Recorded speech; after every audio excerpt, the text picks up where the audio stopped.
amma abinda shari'a ba ta yadda ba kuma har abada ba za mu halatta muku shi ba shine ka karɓi kuɗin mutum babu abu daga baya ka je ka siyo. Ba wanda zai halatta wannan inda yana da tsoron Allah.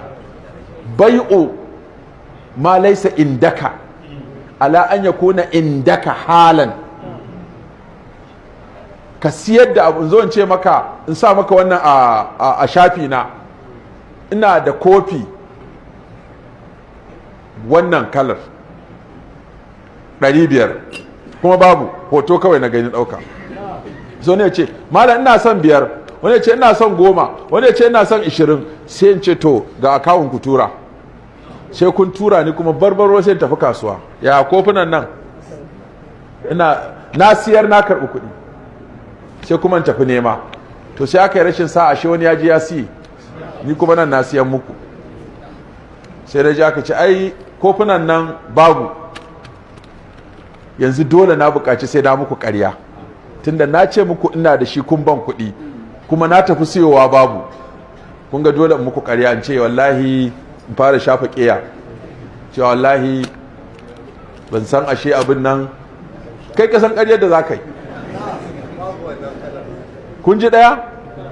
Na biyu, zan iya sanya wa mutane akan naira 100 ni kuma na san 70 ake sai da shi, na siyan musu 100 ashe ban shina ba lokacin da nake siyan wannan ya tashi ya koma 150 ni kuma nan na gama siya wa mutane akan 100 har riba ta sun turo min kuɗi a account, da na je wajen mai kayan sai ya ce a kan makalla ya tashi abin yanzu, ba ai 150 ne, to yanzu ya za yi?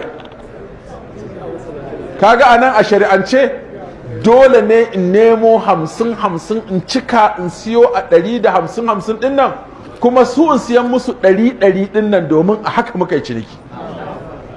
Kaga na faɗi nawa? Na faɗi 50 kamar yadda nake so in ci riba a can. Gurmu ma algurmi, algurmu ma algurmi, asara da riba. To shi ɗan kayi nayi kwata-kwata baya son asara, baya son asara, saboda shi ba mai siye ba ne, shi ba mai siyarwa ba ne, ba shi da jari, ba shi da rumfa, ba shi da kuɗi, ba shi da kaya, amma ya shiga tsakanin mai siye da mai siyarwa, ya siyawa wannan, ya siya a wajen wannan, amma duka ba cinikin gaskiya yake yi ba. To wannan kun ga wa zai ce wannan halal ne? Da jiya wani bawan Allah yake tambaya akan dillalai abin da suke yi, shi ma irin wannan ne. Shi da ka je ka karɓo kayan mutum ko ya baka akan ka sayar, kai kuma sai ka je ka ɗora da naka a ciki, sai ka cire ribar ka a cikin cinikin, alhali kayan ba naka ba na wani ne. Wannan bai halatta ba, saboda ba a samun mutum biyu su ne mamallakan abu a lokaci guda, kuma ba wai haɗaka suka yi suka saya ba, su ci riba a mutum ɗaya mamallaki amma a ci riba tare a cikin ciniki. Wannan bai halatta ba. Idan mutum ya baka fili ya ce a sayar da shi naira miliyan 1, to yanzu ya wakilta ka ne ka je ka sayar, miliyan 1 nan za ka sayar. Idan ya baka kofa ya ce kana iya sayarwa ko nawa ne, sayar da ta kama, to duk abin da ka sayar nasa ne, ba naka bane. Za ka ce miliyan 1 kuka yi da shi, kai ka je ka sayar miliyan 1 da 200 naka ne, wannan haramun ne, saboda filin ba naka bane. Ya za ka shiga cikin ciniki ka ci riba akan abin da ba kai ka mallaka ba? Manzon Allah sai ya ce la tabi ma laysa indaka. Kuna fahimtar wannan? Sai zama shine maganar Hakim ibn Hizam. Idan kana son haka, kana so ka ci wani abu a jiki, to sai dai ka zama wakilinsa, ka je ka sayar miliyan 1 ko miliyan 1.2 zo ka bashi din sai islamika. Kana iya kuma tun farko ma ka ce nawa ne percentage ɗinka, amma ka je ka sayar ka shiga cikin ciniki ya zama daga uwar kuɗi za ka zara, ba sai ka bashi ya sallaka, bai halaba tun da ba kayan ka ne. Kun ji wannan? A kasuwa ta musulunci, idan yau ka sayo kayan nan naira 5, kana sayarwa naira 5 ko naira 6, kana sayarwa naira 6, ka ci ribar naira 1 a kai. To sai ka ji labari kawai kayan ya tashi a Kano, to baya halatta ka daga wannan kam da ka sayo, sai ka bari sai in ka je Kano ka sayo mai tsada, sannan sai ka zo ka ce ga yadda za yi. Wannan shine musulunci yake so, saboda mutane su samu sauki. To amma kana buga waya sai aka ce maka ai ya tashi a Kano, yanzu naira 7 ma ake sarinsa, kawai shikenan sai ka mai da naka naira 8 to sunan ka mugu don baka bi annabi ba a gurin. Abinda annabi ya ce shine ka sayar naira 5 ai naira 6 tunda da sauki ka saya don kowa ya samu sauki. Ai ba kai kadai Allah yake so ba, yana son kowa ya samu sauki. To amma idan ka buga waya ka daga farashi kuma kai da arha ka saya, to gaskiya baka cikin addu'ar annabi. Ko ya zaka yi wallahi ba za ka shiga ba, ka fita wallahi. Kuma wani zai ce to ya fitan mana, to shi kenan je ka fitan. Akwai mutane ai jarumi yake shiga wuta, amma ragon mutum aljanna zai je. Ko baka gane bane?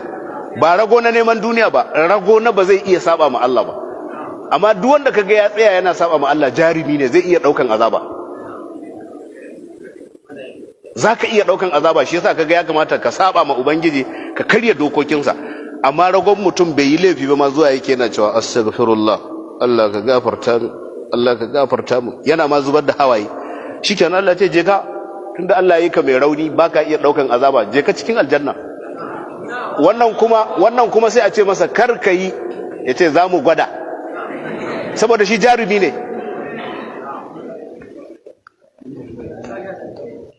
Saboda jarumi ne zai iya daukan azaba.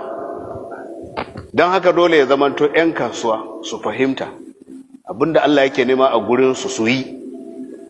Shi ne ai annabi ya ce attajiru sadiqul amin, ɗan kasuwa mai kuɗi mai gaskiya amintacce ma'an nabiyyi ne, yana cikin annabawa gobe kiyama.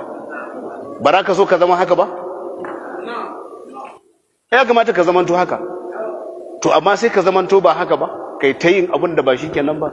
Kana matsa ma 'yan uwanka wai kai ka samu kuɗi. Kuɗin ma da a Najeriya bauta ake musu. Ka gaya min wani mai kuɗi da ya huta a Najeriya. Allah, ka gaya min dukkansu wani mai kuɗi da ya huta. Ka faɗa. To kuma ka gaya min wani mai kuɗi da abincin da yake ci ba shi kake ci ba. Duk gidajen nan shinkafa da wake suke ci. Ina wanda yake neman rahamar Allah? Ina mai neman Allah ya gafarta masa a duniyarsa da lahirarsa? Ina wanda yake so isa addu'ar Annabi sallallahu alaihi wasallam ta hau kansa, ma'ana addu'ar Annabi sallallahu alaihi wasallam ta fada a kansa? Na hore shi da ya ji tsoron Allah subhanahu wataala, ya zama mai sassauci a baki ɗayan lamuransa, ya zama mai sassauci musamman a saye da sayarwa. Kamar da manzo Allah sallallahu alaihi wasallam yake cewa a hadisin Bukhari, rahimallahu rajulan samhan idza ba'a wa idza ishtara wa idza qataba. Allah subhanahu wataala yayi addu'a, yace Allah ya ji kan mai sayarwa da yake da tausayawa, Allah ya ji kan mai sayan da yake da sassautawa, Allah ya ji kan mai bin bashin da yake sassautawa. Hadisin Bukhari da Muslim. Kuma Annabi sallallahu alaihi wasallam hadisin yace adakalallahu azza wa jalla jannata rajulan kana sahalan mushtariyan wa ba'i'an wa qadiyan wa muqtadiya. Allah subhanahu wataala ya shigar da wani mutum aljanna sakamakon yana da sassauci a saye da sayarwa. Ya shigar da shi aljanna.